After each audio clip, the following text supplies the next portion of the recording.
Hello guys, কেমন আছো তোমরা সবাই? আমি তো বেশ ভালো আছি।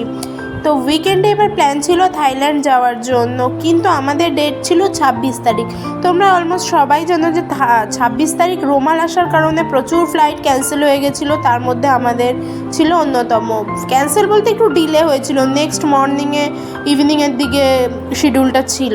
যাই হোক, তো আমরা আলটিমেটলি ফ্লাইট আসার পর আমরা ফ্লাইটে উঠে গেলাম, আর কিছুক্ষণ এদিক সেদিক দেখার পরে তারপরে ফ্লাইট আমাদের টেক অফ করা স্টার্ট করে দিল। তারপরে আমি উইন্ডো সিট পাওয়ার কারণে এত সুন্দর একটা ভিউ আমি এনজয় করছিলাম, যেটা ক্যামেরায় যতটা না ভালো লাগছে দেখতে, সামনাসামনি ছিল আরও বেশি সুন্দর।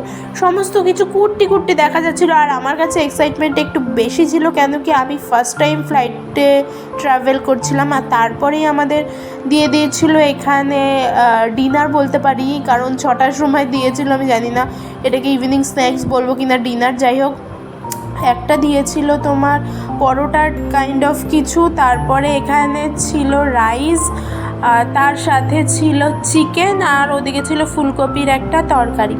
তার সাথে এখানে ছিল বাদাম আর কিছু ফ্রুটস, এছাড়াও চা কফি বাগেরা, ব্রেড বাটার এগুলোও ছিল। খিদে তো ভালোই পেয়েছিল, যেহেতু সকালে ফ্লাইট ছাড়ার কথা, আর সেটা হয়ে গেছিলো অলমোস্ট সন্ধে। তাই আমি এখানে করে নিচ্ছিলাম ডিনার, আর তারপরে একটু রাত হওয়ার সাথে সাথেই খুব সুন্দর একটা ভিউ আমি এনজয় করছিলাম। ভীষণ সুন্দর লাগছিলো ওপর থেকে, একদম মানে সব লাইটিংগুলো দেখা যাচ্ছিলো। আর তারপরে আমরা ফার্স্টে ব্যাংকক এয়ারপোর্টে নেমেছিলাম, আর তারপরে ওখান থেকে আমরা আরেকটা ফ্লাইটে করে ফুকেট গেছিলাম, আর তারপরে একদম ডিরেক্ট ফুকেট থেকে আমরা আমাদের লাগেজগুলো কালেক্ট করে নিচ্ছিলাম। আর এইটাই ছিল তোমার ফুকেট এয়ারপোর্ট, যেটা খুব সুন্দর ছিল। কিন্তু এত রাতে আমরা ছাড়া তেমন, মানে এই ফ্লাইটের লোকজন ছাড়া তেমন কেউ এখানে ছিল না, তাই একটু ফাঁকা ফাঁকা লাগছিল। কি করলাম, কোথায় গেলাম সেটা দেখার জন্য নেক্সট ব্লগটা অবশ্যই দেখো।